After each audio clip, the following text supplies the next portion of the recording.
বালি রাইজিং ক্লাবের পরিচালনায় 38 বছরে পৌঁছলো তাদের পুজো, এবং এই পুজোর জন্য তারা বসে আঁকো প্রতিযোগিতা আজকে করলেন। তোমাদের সময় শুরু করলাম, এবার মাত্র 1 ঘন্টা।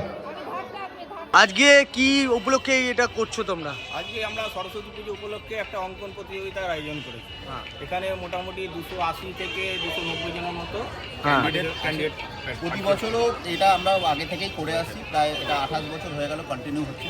আমাদের পুজোটা 38 বছরের, আমরা রাইজিং ক্লাবের পরিচালনা 38 বছর ধরে পুজো করছি, ঠিক আছে। কিন্তু 28 বছর হয়ে গেল আমরা এই ড্রয়িং কম্পিটিশনটা কন্টিনিউ করে চলেছি। তো এটা কি উপলক্ষে তোমরা করছো? এটা মেনলি সরস্বতী পুজোর উপলক্ষেই করা হয়। সরস্বতী পুজোর যে আগের রোববারটা পড়ে সেটাকে আমরা প্রথমে টার্গেট করি। তো এই এতগুলো বাচ্চা তো ড্রয়িং করতে আসছে, তাদের মধ্যে এত উৎসাহ তৈরি করছো, এদের জন্য মানে কি প্রাইজের চিন্তা ভাবনা? একটা প্রাইজ থাকে, যেটা প্রথমে আমরা দিয়ে দিই, এবং তারপর যে ফার্স্ট সেকেন্ড থার্ড ফোর্থ যারা যে হয় সেইভাবে আমরা পুজোর পরের দিন সেই প্রাইজটা, এবং পুজোর দিন আমরা লিস্ট টাঙিয়ে দিই কারা ফার্স্ট সেকেন্ড থার্ড হয়েছে, তারপর পুজোর পরের দিন সেই প্রাইজটা দেওয়া হয়। তো মানে পুজোর দিনগুলো কিভাবে প্ল্যানিং করা হচ্ছে? পুজোর দিনগুলো প্ল্যানিং করা হচ্ছে বলতে 23 তারিখে হচ্ছে পুজো, 24 তারিখে প্রাইজ ডিস্ট্রিবিউশন, প্লাস একটা আমরা সাংস্কৃতিক অনুষ্ঠান। সব থেকে বড় আকর্ষণ যেটা হচ্ছে এবারে 25 তারিখে আমাদের যে নরনারায়ণ সেবা হবে, মোটামুটি 2,500 থেকে 3,000 লোকের খাওয়া দাওয়া আমরা অ্যারেঞ্জমেন্ট করি। তো এবারে আমাদের মেনুও আলাদা আছে, সেটা যারা আসবে তারা আরও ভালো করে উপকৃত হবে। আর 26 তারিখে বিসর্জন তো আছে। আর সবাই আসে।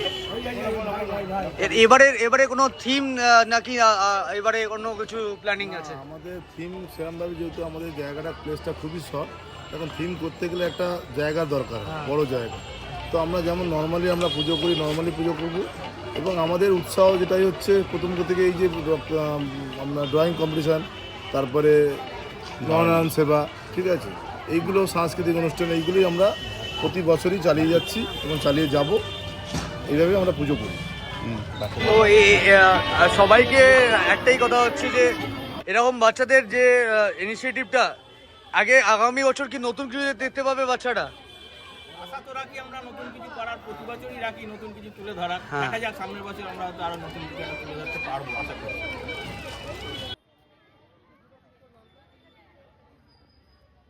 কতক্ষণ আছে রে?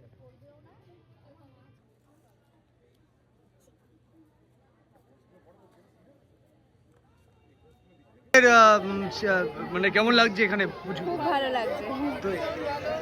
তো এরা গর্বিত যে আমাদের পাড়ায় এইসব আঁকা প্রতিযোগিতা হয়, বাচ্চাদেরও এন্টারটেনমেন্ট হয়, বাচ্চাদেরও একটু বসার সময় পাওয়া যায়। আর এই আঁকা ছাড়া আর হালকা হালকা আগের বছর আপনি কিছু চাইছেন? আর কিছু হলে আরো ভালো হবে, স্পোর্টস হলে আরো ভালো হবে, আমাদের পাড়ায় একটু নামও হবে যে হ্যাঁ আমাদের বাচ্চারাও এন্টারটেইন হতে পারবে। এখানে একটা ভালো জিনিস আছে, প্রত্যেক বাচ্চাকে গিফট দেওয়া হয়। হ্যাঁ, এইটা সবথেকে ভালো। সান্ত্বনা পুরস্কার যে দেওয়া হয়, এটা প্রত্যেক বাচ্চা একটা মনে আনন্দ নিয়ে বাড়ি যায়। এটা খুব ভালো। যে হয়েছে সেও আনন্দ নেয়, যে হয়নি সেও নেয়। এই জিনিসটা ভীষণ ভালো লাগে এখানে। আপনার কেউ পার্টিসিপেট করছে? হ্যাঁ, আমার ছেলে। তো মানে আপনি কি কি কোন বিভাগে আছে? ও বিভাগ খয়ে আছে। এই হ্যাঁ, খ। তো যেমন খুশি? যেমন খুশি। তো কেমন লাগছে? দারুণ লাগছে, দারুণ। আজ 4-5 বছর আমার ছেলে এখানে করছে, খুব ভালো লাগছে, খুব ভালো পরিবেশ।